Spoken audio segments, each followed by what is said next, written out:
নাহমাদুহু ওয়া নুসাল্লি আলা রাসূলিহিল কারীম আম্মা বাদ। সম্মানিত দর্শক শ্রোতা, আশা করি সকলেই ভালো আছেন। আমিও আপনাদের দোয়ায় আলহামদুলিল্লাহ ভালো আছি। আসছে পবিত্র ঈদুল আযহা, কুরবানির ঈদ। আমরা অনেকেই কুরবানি দিয়ে থাকি। আজ আমরা জানব আসলে কার উপর কুরবানি ওয়াজিব। কুরবানি সকলের উপর ওয়াজিব নয়।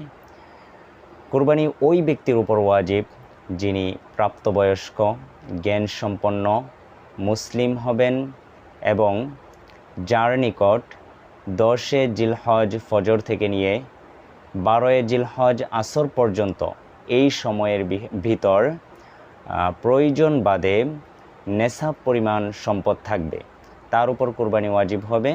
তাকে কুরবানি করতে হবে, কুরবানি দিতে হবে। সম্মানিত দর্শক শ্রোতা, আসলে নেশাব পরিমাণ সম্পদ এটার মানে কি?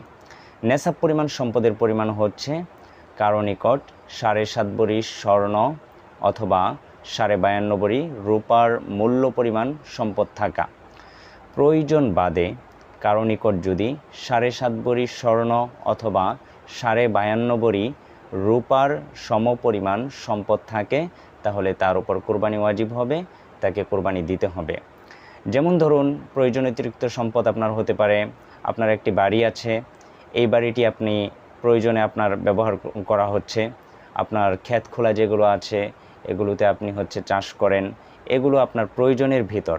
কিন্তু মনে করেন আপনার একটি ভাড়া বাড়ি আছে, সেটি আপনি ভাড়া দিয়ে থাকেন, সেক্ষেত্রে সেটা কিন্তু হিসাবের মাঝে পড়ে যাবে। সেটা কিন্তু আপনার প্রয়োজনের বাইরে এবং সেটি একটি আপনার ব্যবসায়িক প্লেস, সো সেটাকে হিসাব করতে হবে।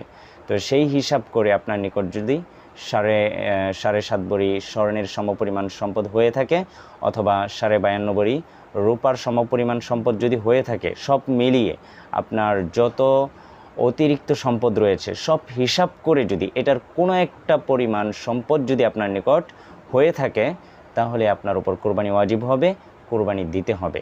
আশা করি বিষয়টি সকলেই বুঝতে পেরেছেন। সকলেই ভালো থাকবেন। আসসালামু আলাইকুম ওয়া রাহমাতুল্লাহ।